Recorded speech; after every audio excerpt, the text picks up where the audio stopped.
Hey, what's up everyone? I'm Colby from Sanitarium Productions. We're back again today with another G.I. Joe toy review for y'all. Today we're looking at the G.I. Joe Renegades release of the Cobra Trooper. So this one actually came out as part of the Renegades line, and it is the representation of the Cobra Trooper from the actual cartoon series. So yeah, it actually looks pretty cool in here. Overall, I was not really too excited about the general aesthetic feel of these animated figures that they came out with, but luckily this one is actually more realistic looking, I guess you could say. So it actually looks really good on the card, so I'm really anxious to get this thing open and see what it looks like inside. So should be a fairly decent shock trooper for the Cobra troops. So yeah, let's tear into this thing.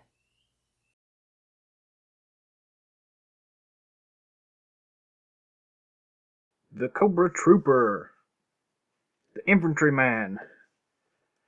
This comes on the standard Renegades packaging. The figure here, or the character art itself, is done up in the actual Renegades cartoon style. It's not my favorite, but it looks okay for what it is. The rest of the packaging is very nice. I've always liked the 30th anniversary kind of feel for the packaging, and this is no exception here. It looks really good. Flipping it over to the back, got the standard file card, and then some of the other characters in the set. Again, these are based off the G.I. Joe Renegades cartoon line. The exception is the Iron Grenadier and the Techno Viper out of this particular set. They are done more in the classic style, but we got them regardless, so it's a start. So let's go ahead and open this thing up.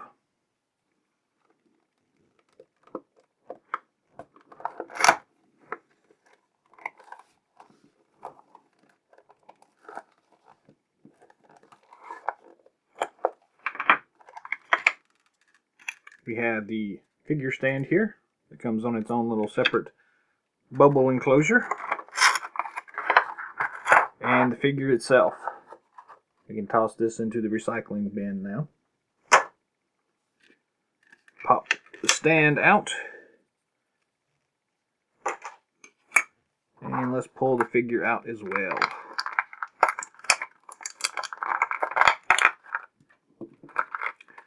Got in the assault rifle, a secondary head,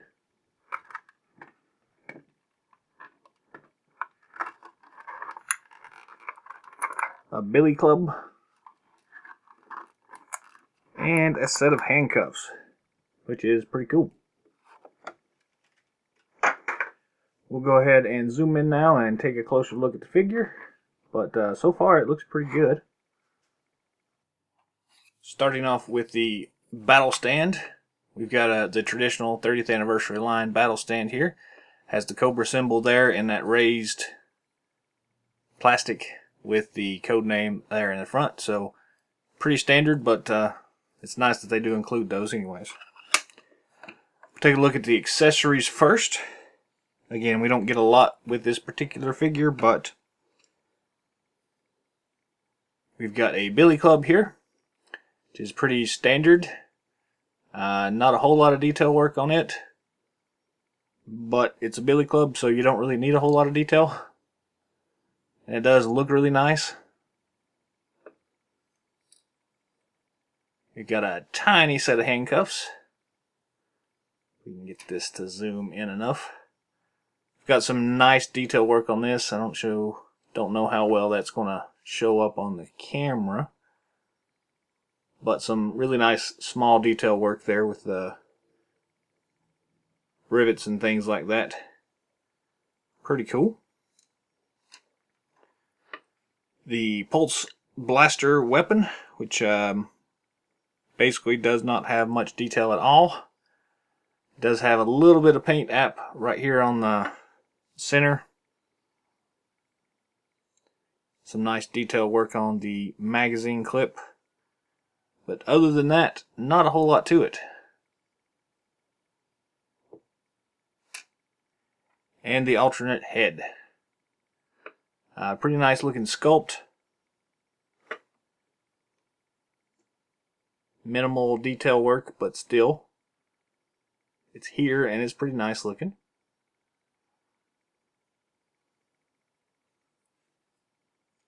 Move that all to the side, and let's take a look at the figure itself. Try to grab a little bit more light here.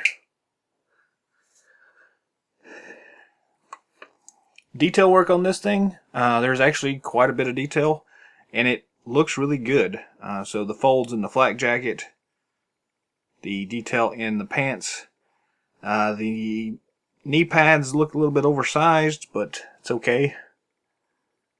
And then turning it over to the back, you've got some more detail work.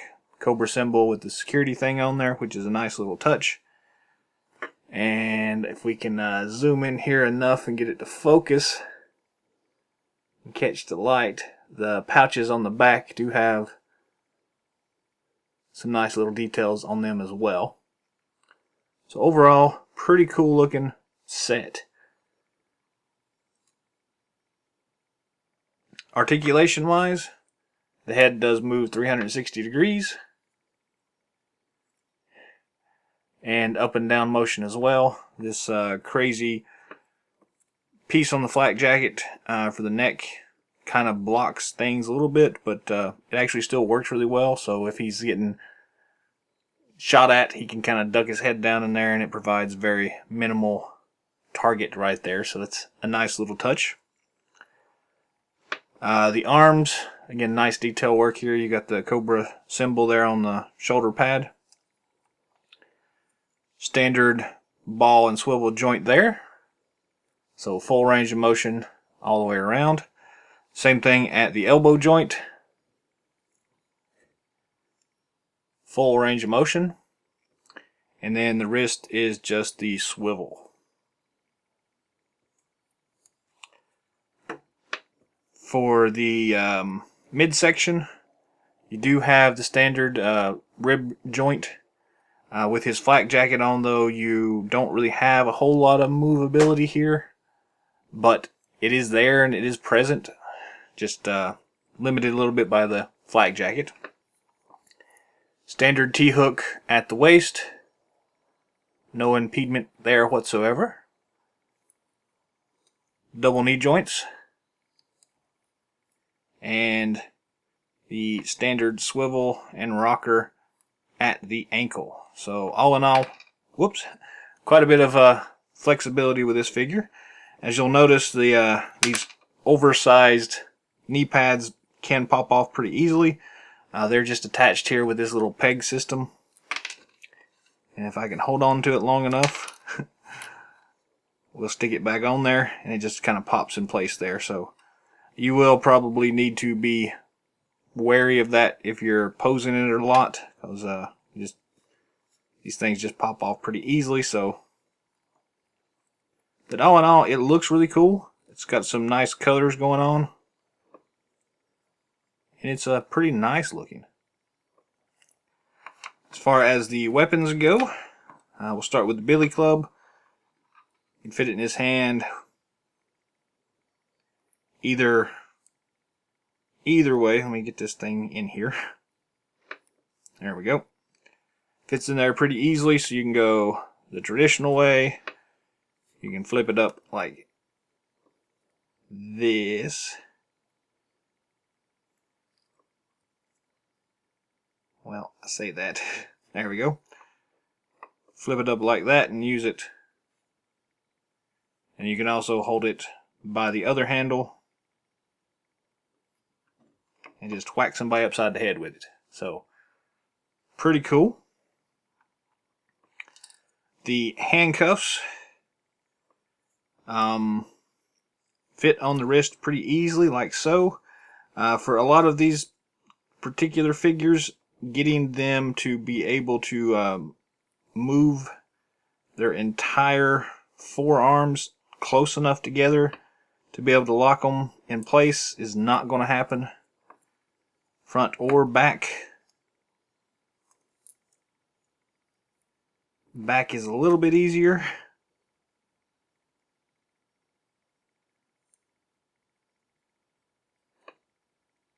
But not really enough. So realistically, you can shackle somebody together with another person, but you're probably not going to shackle them by themselves. So we just happen to have Beachhead here as a comparison. You can lock them together like so, but you can't really just lock them in place. Let's try with Beachhead. He might get a little closer. Yeah, so that one worked. Just depends on, again, the type of vest that they wear and some of those other things. And if they're large forearms or anything like that, might not work too well, but it'll be fine. Then the other accessory we have is this rifle. And again, it's got one of those weird angled handles, so you may just have to kind of play around with it to get it to go in place.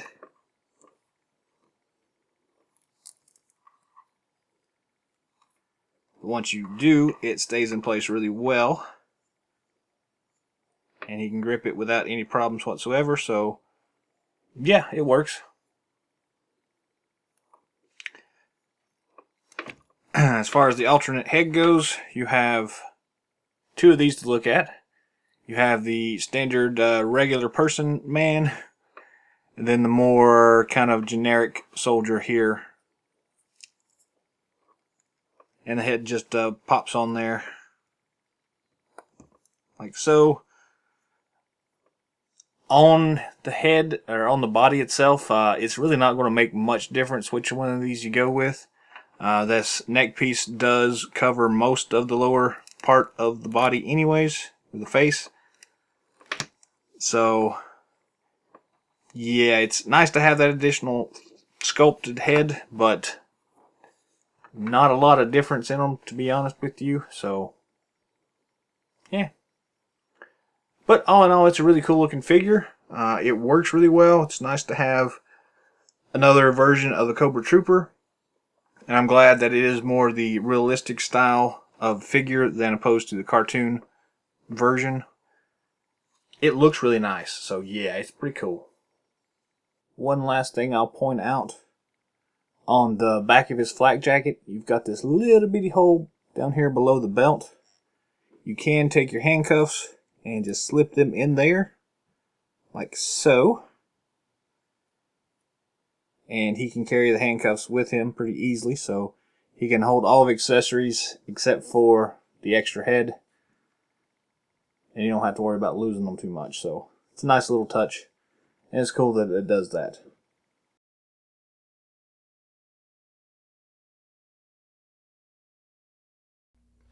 That's it for the Cobra Trooper.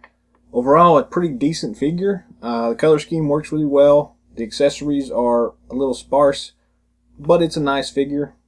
If you can pick one up for a small price, I would recommend it. It is pretty cool. That's all the time we've got for today, so thanks for watching. Feel free to subscribe to our channel if you haven't already. Drop us some comments below. Let us know how we're doing, what you think about the figure, and anything you'd like to see coming down in the future. Till next time, Yo Joe.